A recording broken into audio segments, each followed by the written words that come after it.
கலை astro channel நேர்கள் அனைவருக்கும் வணக்கம். இந்த வீடியோல நம்ம என்ன பார்க்க போறோம்னு பார்த்தீங்கன்னா, இலவச ஜோதிட ஆலோசனைகளை பத்தி தான் நம்ம பார்க்க போறோம். கடந்த நம்மளுடைய எல்லா வீடியோலயுமே பார்த்தீங்கன்னா, நம்மளுடைய நேயர்கள் வந்து கொஸ்டின்ஸ் கேட்டிருந்தீங்க. அதாவது அவங்களுடைய ஜாதகத்தின்படி அவர்களுக்கு அரசு வேலை அமையுமா? இல்ல பிசினஸ் பண்ணலாமா?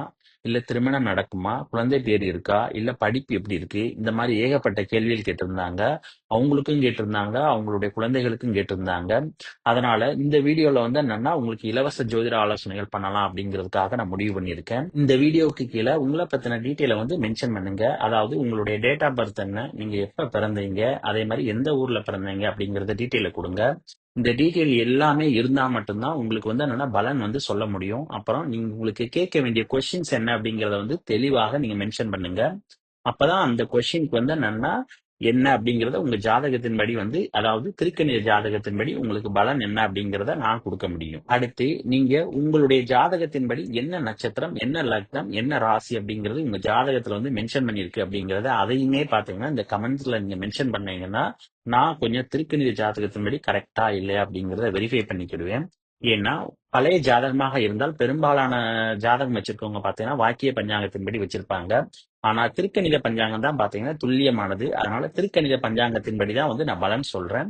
இந்த திருக்கணித பஞ்சாங்கத்தின்படி உங்களுடைய ஜாதகம் வந்து பொருந்துதா இல்ல ஏதாவது மிஸ்டேக்ஸ் இருக்குதா அப்படிங்கறதையும் நான் கொஞ்சம் செக் பண்ண முடியும். அடுத்து நீங்க கொடுக்கிற டீட்டெயில்ல என்னென்ன வெரிஃபை பண்ணணும் அப்படிங்கறதையும் நான் சொல்றேன்.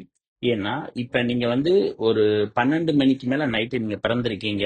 ஃபார் எக்ஸாம்பிள் வந்து நீங்க நைட்டு 12:15க்கு பிறந்திருக்கீங்க அப்படின்னு சொன்னீங்கன்னா இங்கிலீஷ் தேதிப்படி பாத்தீங்கன்னா அது அடுத்த நாள்.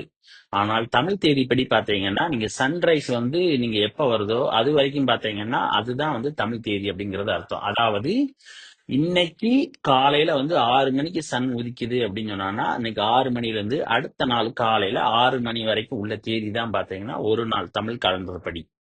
ஆனா இங்கிலீஷ் காலண்டர் படி பாத்தீங்கன்னா உங்களுக்கு இரவு 12 மணிக்கு அப்புறம் பாத்தீங்கன்னா அடுத்த நாள். அதனால இந்த கன்ஃபியூஷன் பாத்தீங்கன்னா நிச்சயம் வந்து இருக்கும்.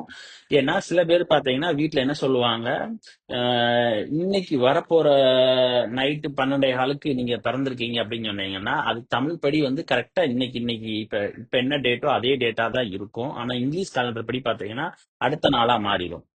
சோ அதனாலதான் வந்து என்னன்னா உங்களுடைய டைம் ஆஃப் பர்த் வந்து என்னன்னா கொஞ்சம் கரெக்டா செக் பண்ணிக்கோங்க. ஏன்னா அது கொஞ்சம் தப்பா மாறுச்சுன்னா உங்களுடைய நட்சத்திரமே மாறிடும். நட்சத்திரம் மாறுச்சுன்னா ராசி மாறுவதற்கான வாய்ப்பும் இருக்கு. அதனால உங்களுடைய time of birth, date of birth இதை கொஞ்சம் நல்லா வெரிஃபை பண்ணிக்கோங்க. அதுக்காகத்தான் வந்து என்னன்னா கமெண்ட்ஸ்ல வந்து உங்களுடைய ராசி, லக்னம், நட்சத்திரம் பாத்தீங்கன்னா நீங்க கையில வச்சிருக்கிற ஜாதகத்தின்படி என்ன இருக்கோ அதையும் மென்ஷன் பண்ணுங்க. அப்பதான் நான் வெரிஃபை பண்ணிட்டு உங்களுக்கு சரியான ஆலோசனை வந்து நான் கொடுக்க முடியும். அப்புறம் சில நேர்கள் பாத்தீங்கன்னா நீங்க கமெண்ட் பண்ண உடனே வந்து ரிப்ளை கிடைக்கணும்னு எதிர்பார்க்கறீங்க. ஆனா எல்லா நேரமும் பாத்தீங்கன்னா என்னால ரிப்ளை கொடுக்க முடியுமா அப்படின்னு பாத்தீங்கன்னா இல்ல. ஏன்னா எனக்கு கிடைக்கிற ஃப்ரீ டைம்ல தான் நான் உங்களுக்கு ரிப்ளை கொடுக்க முடியும். ஏன்னா எனக்கும் கொஞ்சம் பர்சனல் ஒர்க் இது எல்லாமே இருக்கும். என் பர்சனல் ஒர்க் போக எனக்கு எப்பெல்லாம் ஃப்ரீயா இருக்கோ அந்த டைம்ல உங்க எல்லாருக்குமே பாத்தீங்கன்னா நான் ரிப்ளை கொடுப்பேன். நீங்க எத்தனை கொஸ்டின் கேட்டாலும் நான் உங்களுக்கு ரிப்ளை கொடுப்பேன். அதனால வந்து நான் ரிப்ளை உடனே கொடுக்கல அப்படிங்கிற மாதிரி நீங்க எதுவுமே நினைக்காதீங்க. நிச்சயம் உங்களுக்கு ரிப்ளை வரும். அதனால நீங்க எந்த கொஸ்டின் வேணாலும் நீங்க கமெண்ட் பண்ணுங்க. அப்புறம் இந்த வீடியோ பிடிச்சிருந்தா லைக் பண்ணுங்க, ஷேர் பண்ணுங்க, கமெண்ட் பண்ணுங்க. மறக்காம பக்கத்துல உள்ள பெல் பட்டனை கிளிக் பண்ணுங்க. தேங்க்யூ.